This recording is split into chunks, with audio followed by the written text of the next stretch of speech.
Recent గా big boss 8 season 8 start అయింది. దాంట్లో మణికంఠ అనేటువంటి ఒక అబ్బాయి వచ్చాడు. దాదాపు అతని వయసు 25 ఏళ్ళు. అతని గురించి చాలా మంది డిస్కస్ చేస్తున్నారు. అసలు ఏంటి ఇతని బ్యాక్గ్రౌండ్ ఏంటి, ఇంత ఎంగేజ్ లో అతనికి కూతురు ఏంటి, స్టోరీ ఏంటి అనేసి. జనరల్ గా అబ్బాయిలు లేట్ గా పెళ్లి చేసుకుంటారు కాబట్టి. అయితే స్టేజీ మీద అతను మాట్లాడింది ఒకటి, అండ్ లోపలికి వచ్చిన తర్వాత అతను రివీల్ చేసింది డిఫరెంట్ గా ఉంది. అంటే అతని బ్యాక్గ్రౌండ్ ఒకసారి చూస్తే చిన్నప్పుడే అతనికి ఫాదర్ చనిపోతే వాళ్ళ మదర్ ఇంకో పెళ్లి చేసుకోవడం, ఆ వచ్చినటువంటి కొత్త స్టెప్ ఫాదర్ అసలు ఇతనితో సరిగ్గా పొసగక, ఈ స్టెప్ ఫాదర్ తో ఇతనికి రోజు ఏదో చిన్నప్పుడు ఇతను సరిగ్గా ట్రీట్ చేయకపోవడం, అతనంటేనే ఫాదర్ అంటేనే ఇతను భయపడేటువంటి సిచ్యువేషన్ లో పెరిగాడు మణికంఠ. ఆ తర్వాత డేస్ లో ఏం జరిగిందంటే, ఫ్యూ ఇయర్స్ తర్వాత వాళ్ళ మదర్ సెకండ్ మ్యారేజ్ చేసుకున్న ఫ్యూ ఇయర్స్ కి ఆ వాళ్ళ మదర్ చనిపోయారు క్యాన్సర్ వచ్చి. దాంతో చుట్టాల ఇంట్లో ఇతను పెరగాల్సి వచ్చింది. ఎవరైతే స్టెప్ ఫాదర్ ఉన్నాడో అతను వెళ్ళిపోయి వేరే పెళ్లి చేసుకున్నాడు. సో అట్లాంటి ఒక కాస్త బాధాకరమైనటువంటి బ్యాక్గ్రౌండ్ నుంచి వచ్చినటువంటి మణికంఠ రీసెంట్ గా స్టేజ్ మీద మాట్లాడుతూ తన వైఫ్ తనకి దూరంగా ఉంటుందని, తన పాపని కూడా తన దగ్గరే పెట్టుకుందని, తనను గెంటేసింది ఆల్మోస్ట్ అనేసి చెప్పడం జరిగింది. అయితే లోపలికి వచ్చిన తర్వాత భాష అని ఎవరో ఒక కంటెస్టెంట్ ఉన్నాడు. ఆ కంటెస్టెంట్ తో మాట్లాడుతూ మనోడు మణికంఠ అసలు విషయం రివీల్ చేశాడు. నా కర్మ అట్లా ఉంది. తన తప్పేమీ లేదు. తన మిస్టేక్ లేదు. నా మిస్టేక్ లేదు. నాతో ఎప్పటికప్పుడు నా ఫేట్ నాతో ఆడుకుంటూ ఉంటది. అందులో భాగంగా మళ్ళీ ఇక్కడ కూడా ఆడుకుంది. అంతే తప్ప ఇది ఆ అమ్మాయి తప్పు కాదు. నా తప్పు కాదు. నిజానికి నేను ఇట్లా వచ్చిందే నాకు బిగ్ బాస్ లో అని ఫోన్ చేస్తే తనే డబ్బులు పంపించింది. నువ్వు వెళ్ళు మణికంఠ, ఖచ్చితంగా నువ్వు సక్సెస్ అవుతావు నాన్న అని తనే ఎంకరేజ్ చేసింది. ఇక్కడ బట్టలు అవి కొనుక్కోవాలి కదా బిగ్ బాస్ కి రావాలంటే, దానికి కూడా డబ్బులు తనే అరేంజ్ చేసింది నాకు.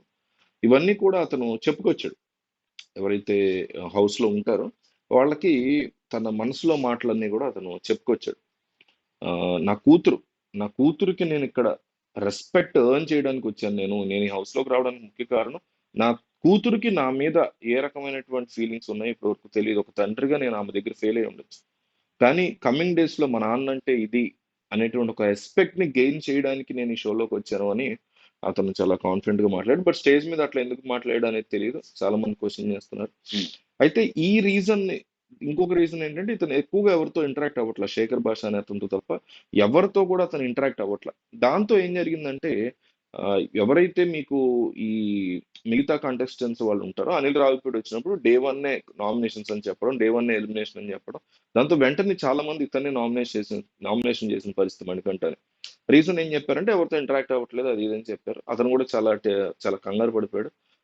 సో నాకు రాక రాక జీవితంలో ఇది ఒక ఆపర్చునిటీ వచ్చింది, దాన్ని మీరు మళ్ళీ వెనక్కి తీసేసుకుంటున్నారు, మీకంటే చాలా వస్తాయి అన్నాడు.